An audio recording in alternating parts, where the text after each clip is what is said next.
It's important to understand what the 5G is doing and what they say it's doing. We're told on the IEEE beamforming document that this technology cooked your eyes like eggs in World War II.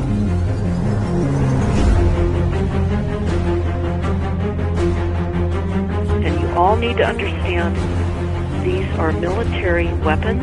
These are assault frequencies. If you garner nothing more than that, that's what you need to know. It's microwave radiation warfare, is what this is.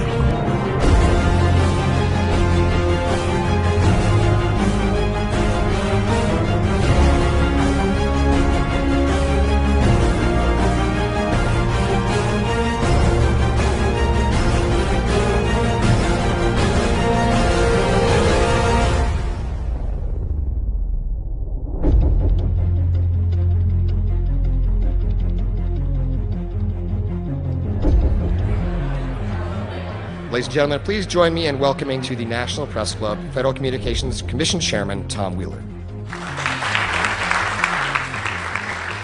It's an honor to be here at the National Press Club. The first generation wireless, 1G, was voice. The second generation, 2G, allowed both talk and text. Third generation, 3G, the internet, in a limited way. And today's technology, 4G, completed that digital migration. But if anyone tells you that they know the details of what 5G is going to become, run the other way. This is no longer a subject for debate when you look at PubMed and the peer-reviewed literature. These effects are seen in all life forms: plants, animals, insects, microbes. So 5G is not a conversation about whether or not these biological effects exist. They clearly do. There is scientifically evidence that is so strong that you can be certain that the standards used by the FCC to manage health effects are wrong. We need to start measuring how much radiation are people being exposed to before we roll out 5G. There are 4 kinds of electromagnetic fields that we know are harmful to human health. So radio frequency radiation, magnetic fields, dirty electricity, and electric fields, okay? Our exposure, any given person, and all humans are affected by EMFs. What is our exposure in a day? It's not one cell phone. It's cell phones, it's multiple wireless networks, it's smart meters, it's cell towers. It's this sandwich, and it all adds up. The data we're going to look at are all published science, testing results, or public standards. At the bottom end of the radiation scale of what's called power density, or signal strength, is the minimum level at which cell phones will work, which was found to be 0.2 billionths of a microwatt per centimeter squared. Pine needles were found to age prematurely at 0.000027. At short-term exposures of 0.05, children aged 8 to 17 experienced headache, irritation, concentration difficulties, and behavioral problems. 0.1 is the Biobiology or Building Biology Guideline for extreme concern. 1.0 produced sperm DNA fragmentation and a decrease in sperm viability in vitro. Also at 1.0, the science shows the following bodily effects can occur: headaches, dizziness, fatigue, insomnia, chest pain, difficulty breathing, and indigestion. 2.5 saw altered calcium metabolism in heart muscle cells. 4.0, changes in the hippocampus affecting brain memory and learning. And at 6.0, DNA damage in cells. So where are smart meters on this list? Electrical Power Institute in December 2010 measured a single Itron smart meter with pulses up to 7.93 microwatts per centimeter squared. Our own testing indicated approximately 8.0 with 1 meter. These tests are at a close distance, approximately 1 foot away from the meter, but an infant's crib could be just as close on the other side of the wall where the meter or bank of meters are installed. Even though there are all these known health effects at levels far lower, Switzerland, Liechtenstein, and Luxembourg see fit to set the standard at 9.5. And China, Poland, and Russia, 10.0. This is the same level at which behavior has been altered, producing reflexes of avoidance following 30-minute exposures. A room of 12 smart meters, very common and even a conservative number in an apartment building, tested at 19.8 microwatts per centimeter squared. This is hundreds of times higher than levels which clearly indicate harmful effects. So how can utilities and governments get away with forcing these devices on everyone? This is how. In Canada and the US and several other civilized countries, the safety limit is set at 600 to 1,000 microwatts per centimeter squared. This so-called safety limit is literally tens of thousands of times higher than levels which are known to damage health according to peer-reviewed published science.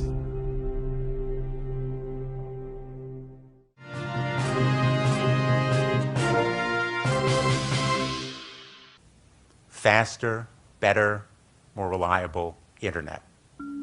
That's the promise of 5G technology, but there is also the peril. Health hazards associated with radio frequency that is higher also and requires more transmitters and antennas. And the stark, simple fact is the health hazards are unknown and unstudied. And that is a sign of neglect and disregard on the part of the Federal Communications Commission that seems unacceptable. There have been no answers so far. The FCC basically has said everything's fine, but in order to reach a conclusion about the health and safety of this new technology, we need facts. Mr. Chairman, thank you for having this hearing. 5G, as you well know, also uses higher frequency waves that don't travel as far and will rely on a network of hundreds of thousands, potentially millions of small cell sites. And the question then is, are there any health implications, any public safety implications to those additional sites that are likely to be located close to homes, schools, workplaces, and closer to the ground? Correct?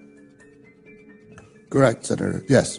So my question for you, particularly Mr. Gillen and Mr. Berry, how much money has the industry committed to supporting additional independent research?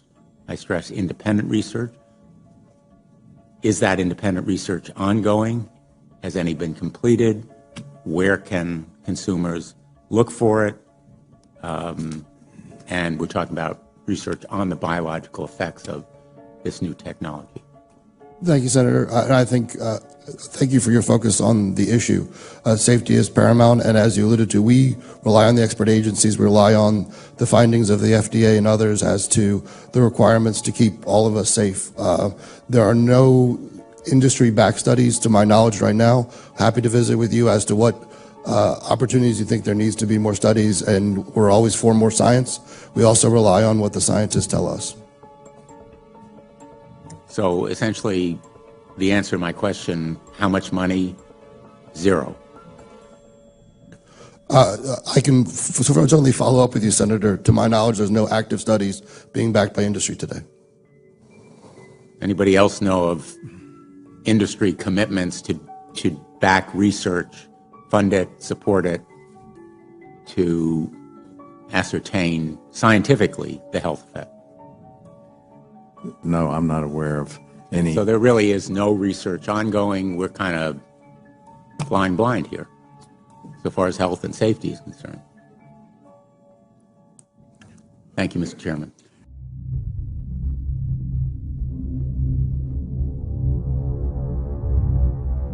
You're a trained medical professional. Yes. We don't have one on the panel.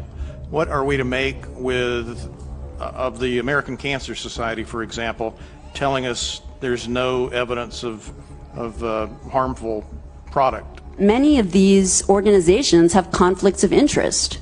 Very briefly, if you can, what do you mean by conflict of interest? One of the first things that you teach residents is that you always have to look at the funding. There's a tremendous amount of sponsored research by people who are hired to do studies to find no effect. And that's plagued this field in a number of countries. The radio frequency radiation work that we did was supported by Motorola. The relationship was really very cordial and very stress-free, but only up until we started generating data. These folks were very, very upset and began to talk about how are they going to handle this, what sort of spin can we put on this, what can we expect from this, and from that point on the relationship changed. What we saw was that Motorola began to exert more and more control over the work, telling us what to do, telling us how to write abstracts, what to say in the abstracts, what to say in the papers, how to do the work. No, don't do this. Yes, do it this way. This was unacceptable. I had completed our study of DNA damage, and I submitted the final report to Motorola. They simply weren't willing to accept my interpretation of my study, my evaluation of my study, my knowledge of science at that point, and tried to urge me not to publish the study. Did you hear about people coming to you as far as having complaints about illness? We were made aware of health complaints following installation of smart meters, and we wanted to verify this using our field work. So I measured the field of about 30 different people while they stood 1 foot in front of the smart meter, and in every single case the human energy field was obliterated as they stood in front of the smart meter. So in our first slides, what we see is normal cells, and the structure of the cells is intact and sound. This is what we would expect from a normal sample.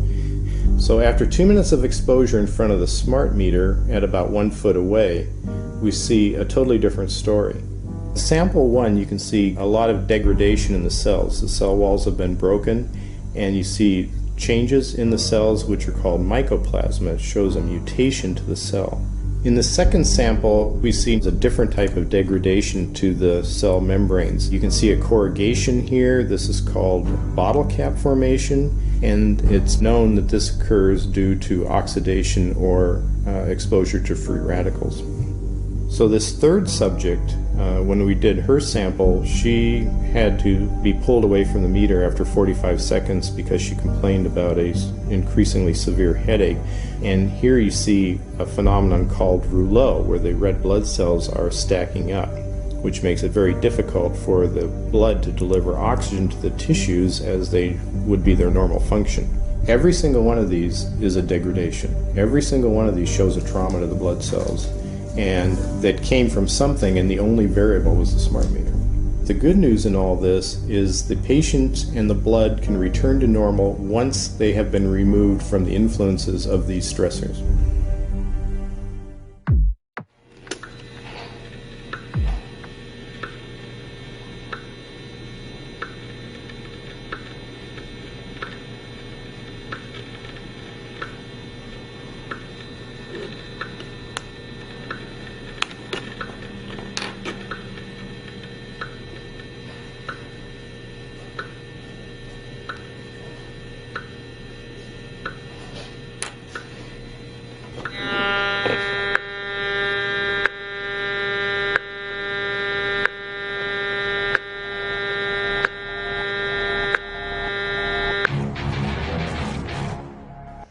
Some of the effects that we can look at, well, one thing is just our regular Wi-Fi, 2.4 gigahertz.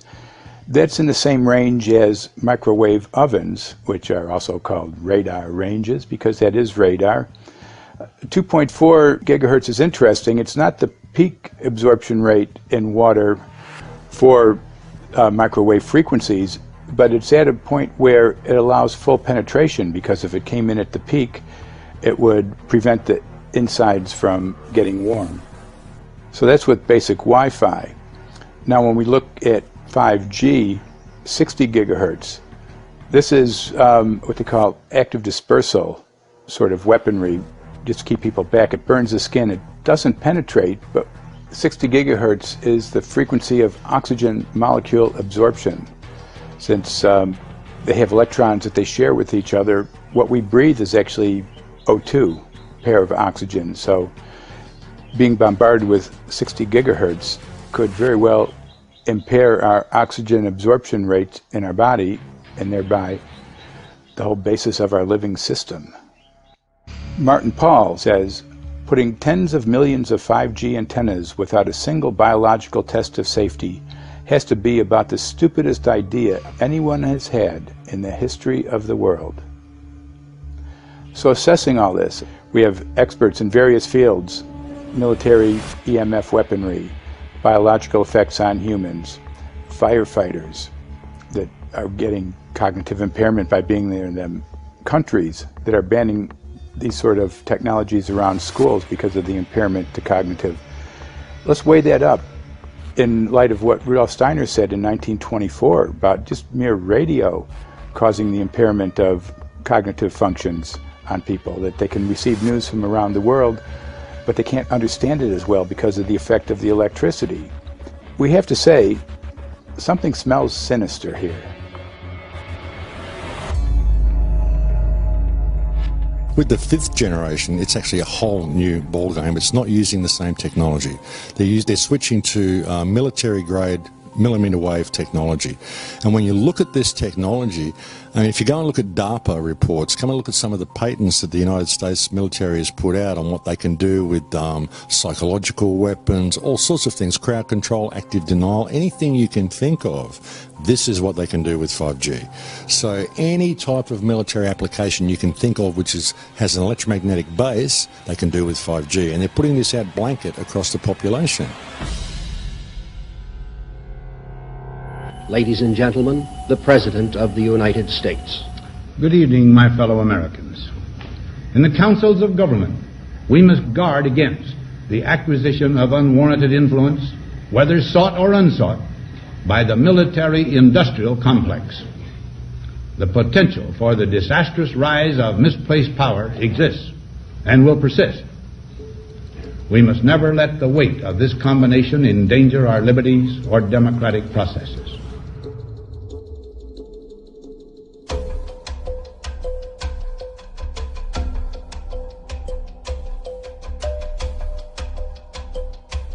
The FCC is a capture agency. They probably conducted what I believe to be the biggest fraud on the public ever conducted.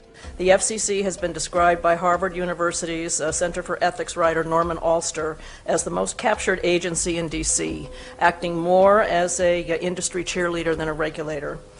This is especially true today with 5G, where there are serious safety concerns and potentially misleading information coming from the FCC. For example, the previous chairman of the FCC is Tom Wheeler. He was the head of the Wireless Lobby Association for 14 years. Now remember, Obama told us there would be no lobbyists in his administration, so he took the biggest lobby and put him as a head of the FCC. And that's damn important.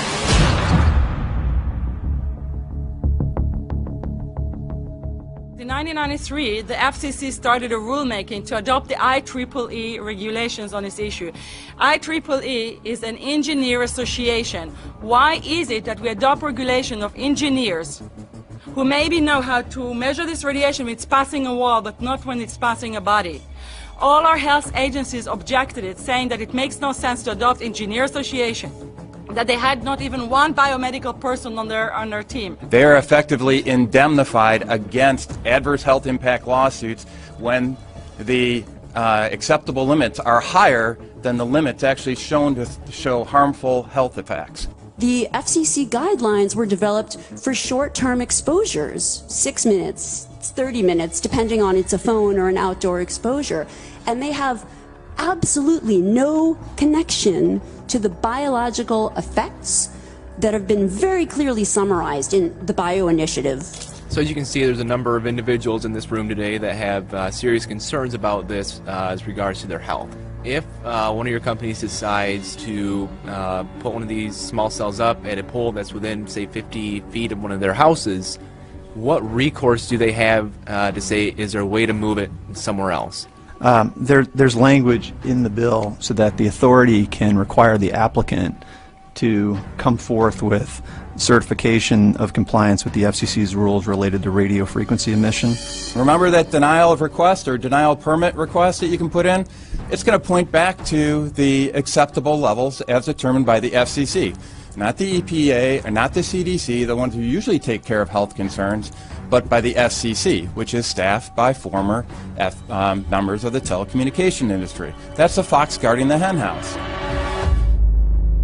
It's a fact that most insurance companies will not indemnify against EMF effects. Telecom companies around the world are warning their investors of potential major costs due to real or alleged risks of EMF pollution from their products. Interestingly enough, they're warning their investors, but they're not telling their customers. They're basically keeping it quiet because that's where their money comes from. So we're using technology that could be very potentially harmful to us, and the investors know it. But their only worry is that they might lose money, not that our health might be affected. First of all, I think what you should really think about is why is it that they're not insured? It's not that they chose to be self-insured. They actually rejected by the insurance company from being insured because they understand the risk. And so the insurance companies, the big insurance companies, will not insure the telecommunications? So there's insurance companies, and then there's what's called secondary insurance companies. Secondary insurance companies are the insurance companies that insure the insurance companies. So in an event, an insurance company, let's say I insure Verizon, and it may not be able to meet the claims, then the secondary insurance company is kicking in. Like Lloyd's of London. Sorry? Like Yes, Lloyd's of exactly. London. So two leading ones would be Lloyd's of London and Swiss Re. Both told the insurance company not to insure the wireless industry, and this is why they're not insured. And that should give you a hint. Now, this is exactly why they have to prevent a health lawsuit. And how do they prevent lawsuit? That goes back to Section 704.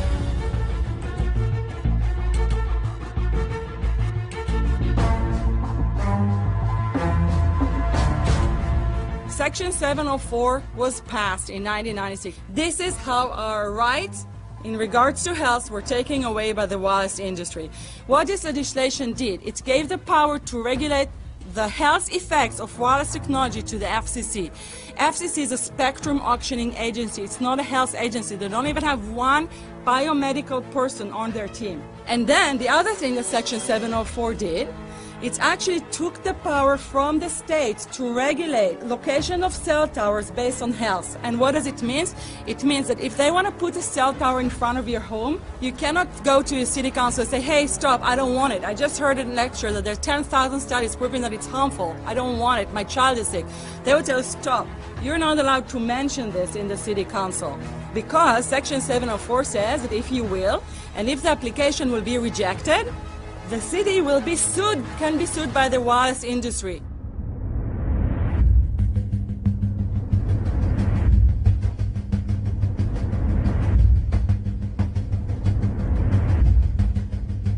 A major U.S. government study on rats finds a link between cell phones and cancer. Very first government study linking the radiation from cell phones to cancer. 2-decade, $30 million federal study out today found there is some evidence of a link between cell phone radiation and brain cancer. Professor, what is the NDP? I've heard that study several times. NDP is what? So it's a $25 million study on rats and mice that was supposed to demonstrate that there were no effects of radiation below thermal. And in fact, it demonstrated exactly the opposite. And it follows on the heels of two major studies on animals that said exactly the same thing. And that study was designed perfectly to make sure that it cannot be challenged, that there will not be any doubt. That's why it took them 14 years. That's how they prevented discussion of health. And why do they want to prevent discussion of health if there's no problem with health? Simply put, FCC is completely unprepared, unable, and possibly unwilling to oversee 5G for safety, even as it barrels toward us. They are falling back on tired definitions and panaceas long since disproven by science. To make matters worse, recent FCC rulings and numerous industry-friendly bills passed at state and federal levels between 2016 and 2018 removed the last vestiges of local and state review over infrastructure siting, just when we need it the most. When those first studies were performed years and years ago, nobody knew about the importance of the microbiome, the role of the microbiome and the immune system, and even less the role of the microbiota inside our brains, that is, the microbes that are normally resident inside our brains, whose influence on brain function is nothing but immense. And you may think, well, who cares about the microbes? The less microbes we have, the better it is. Well, we know by now that this is not absolutely the case, because microbes are truly essential for the development and function of all our organs and systems. Our immune system is based on the microbes we have in our gut. And our brain also has microbes that influence its function. In tests, it's been found things like mold. If you grow mold inside a Faraday cage, it'll grow one way, and then even if the electromagnetic fields are around, take the Faraday cage away and some sort of 600 biotoxins are developed within the mold because of the effects of the EMFs upon it. Electromagnetic fields, even of weak quality, have an effect upon our microbiome, which is really essential to our whole being. This is going to eviscerate microbial DNA inside human beings, which is our effective operating system, number one. So it may not impact human DNA in laboratory experiments right now, and they're saying it doesn't impact human DNA. But given that human DNA is less than 1% of the cellular DNA in the human body, the rest of the cellular DNA is microbial, and we know that this will eviscerate microbial DNA. So we're talking about a takedown of the operating system of human beings. Exactly. I couldn't have put it better myself.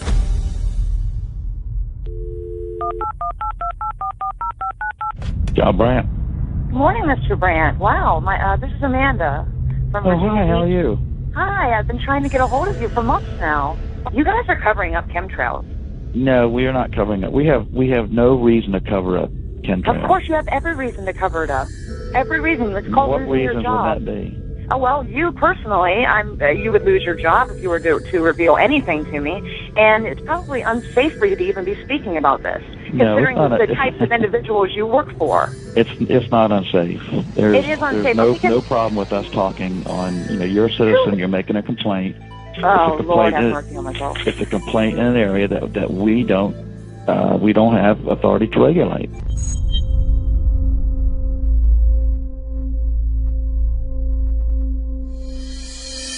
So the connection between chemtrails and 5G? It's all interconnected. The metallized particulates, that would allow the 5G phased array, so basically the radar, that would allow it to be able to identify you, so it can watch you, it can identify you in your own home 24 hours a day, 7 days a week. For the last X amount of years, we've been through chemtrailing, and that is now the cat is out of the box. We've had these nanoparticulates raining down on humanity for years now, impregnating our bodies, by best accounts staying inside our bodies. Those nanoparticulates, what you're saying, are building up a kind of a phosphorescence glow capability so that we can be flagged up in our homes, behind concrete and steel, inside bunkers, in the basement, doesn't matter where you are. The 5G will be able to now triangulate, map and read you, because you as a living being are impregnated with these nanoparticulates, which are acting as a kind of transmission and reception technology. It's exactly, absolutely exactly. You have to consider that DNA also works as a fractal antenna, which is able to send and receive and also to process signals under the form of radio frequencies. Well, then there is no doubt that artificial radio frequencies, such as those of cell towers, and in particular these new types of towers that have a much higher density of signals, they may somehow interfere with the ability of DNA to retain and transmit biological signals. So this is one level of danger that very few biologists are aware of. How much effort was put forward to address this, what most of these people are, or many of these people are here for, which are the health concerns? Was there any dialogue back and forth? Was there any working, was there many studies evaluated to look at regarding this area? Maybe not every person that has concerns on the legislation was brought to the table. Okay, so from your perspective, you feel that there was a legitimate amount of time to evaluate the data that the opposition would have on this? Absolutely, and I wouldn't put forth something that I didn't believe in. And I'll tell you, as I mentioned earlier, and it's been commented several times amongst the panel here, this is truly an economic development issue. Our 3-year-old, again at home, is outraged when we pull out the driveway and he's not able to access Wi-Fi.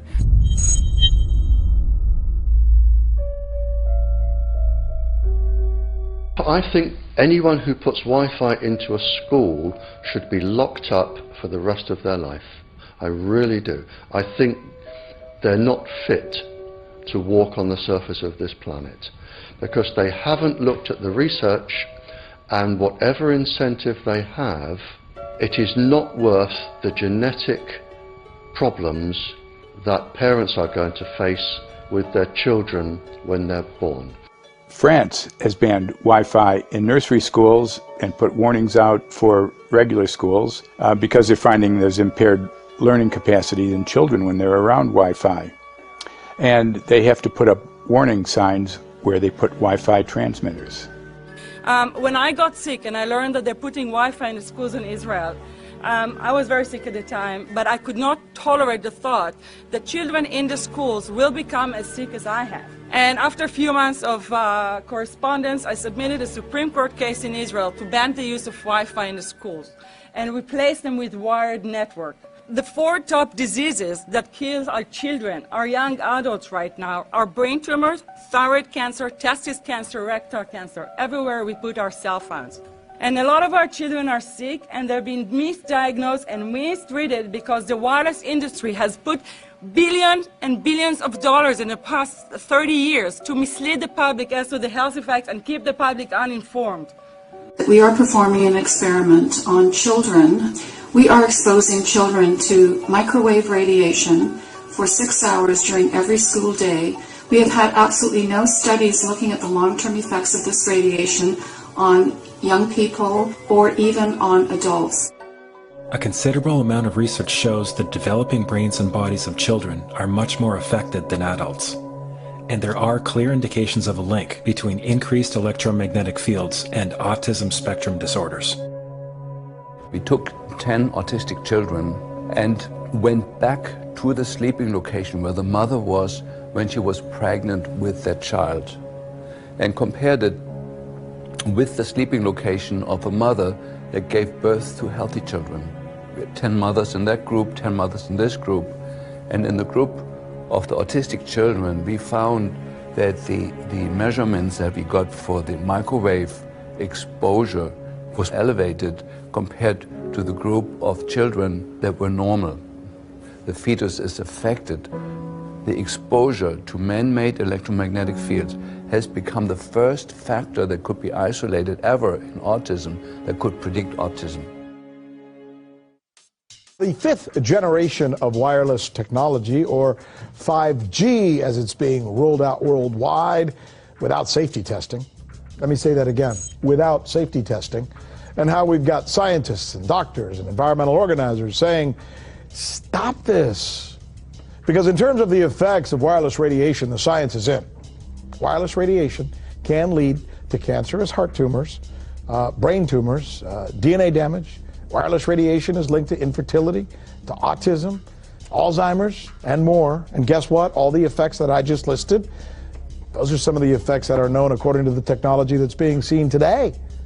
First of all, you have to know that we know that the other EMFs that we're exposed to are already known to be health risks. And basically that 5G, because of the frequency that's going to be used and because of the extraordinarily high pulsation levels that will be used, is a much bigger threat to our health than the things that we already have, which are very substantial threats to our health. We're not just talking about the intensity. We're talking about the frequency and the very high level of pulsations. There's a huge literature which shows that pulsed EMFs, EMFs that pulse up and down very rapidly, are in most cases much more biologically active than our non-pulsed EMFs. Every single wireless communication device communicates via pulsations, but the industry completely ignores this issue. The problem with 5G is that they're planning to put out tens of millions of these antennae all over the place without doing one single biological safety test. Are you implying possibly that we, the consumers, are the guinea pigs since they haven't really done tests to see the effects in a smaller setting? I mean, that's not an implication, it's a statement. We are, yes. Cancer is not the main concern that I have. I'm really concerned about sperm count and about effects on pregnancy. How many of you know that 1 in 6 American couples is unable to have a child when they want to? How many of you know that last year the birth rate in this country dropped the most that it ever has in recent history, 3% in a single year? People look at the sperm, and people use cell phones, and the sperm, usually sperm swim, and they swim straight. But if you expose them to radio frequency, mobile phone waves, they swim in a circle. Studies have been done here in Australia, taking sperm from healthy men. And one test tube gets exposed to cell phone radiation, and one test tube is not exposed to mobile phone radiation. And then the results are evaluated. And this is a measure of vitality. We measure how well the sperm swim. This is a measure of motility. This is a measure of mitochondrial DNA damage. They have 3 times as much damage on their DNA if they have been exposed to mobile phone radiation. The data on that are rock solid. Cell phones can damage sperm quantity and quality. Your embryo, your uterus in the fetus, where your child is developing for the first 100 days, in the ovaries, the eggs do not have that protection. So they are at maximum risk from radiation. And for the first month or so, you wouldn't even know you were pregnant. You wouldn't even be taking precautions. That is the main danger area. So you give birth to a daughter, but her ovaries are now contaminated. She may be normal, she may be genetically damaged, but her ovaries are at the most risk. So when your daughter grows up and she becomes pregnant and has a baby, this is where one of these eggs will be fertilized and come out. So the real damage here is your grandchildren. That is where it is going to show most. Do you think that there is a chance that within the 3rd generation of females they may be irreversibly sterile? Not in the 3rd generation, but in the 5th generation, and that would for humans be something in the order of 150 years ahead of us. And of course, then it's too late to say that you are sorry, and it's very too late to say stop.